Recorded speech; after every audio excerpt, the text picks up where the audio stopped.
అంటున్నప్పుడు అక్కడికి వెళ్ళినాడు ఆయన. అక్కడికి వెళితే ఏం జరిగింది చూడండి. 12వ వచనము, 26వ అధ్యాయం 12వ వచనము.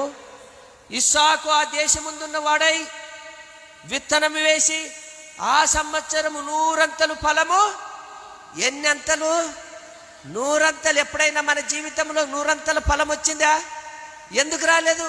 దేవుడు పొమ్మన్నట్లు పోలేదు. మనము దేవునికే బుద్ధి చెప్తాం, మనము దేవునికే ప్రసంగాలు చేస్తాం, మనము దేవునికే జ్ఞానం చెప్పేటువంటి దౌర్భాగ్య స్థితిలో ఉన్నాము క్రైస్తవులు.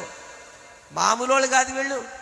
అబ్బో చాలా వీళ్ళకే బైబిల్ తెలుసు అనమాట. వీళ్ళంతా దేవునికి ఎదురు చెప్తారు, వాళ్ళు ప్రసంగాలు చేస్తారు దేవునికి. కాబట్టి మనము 100 ఫలితము పొందనటువంటి దౌర్భాగ్య స్థితిలో ఉన్నాము. ఇంకా చెప్పండి, అక్కడే రాయబడింది. ఇంకా చదవండి. యెహోవా దేవుడు అతన్ని ఆశీర్వదించినాడు గనుక ఆ మనుష్యుడు గొప్పవాడు.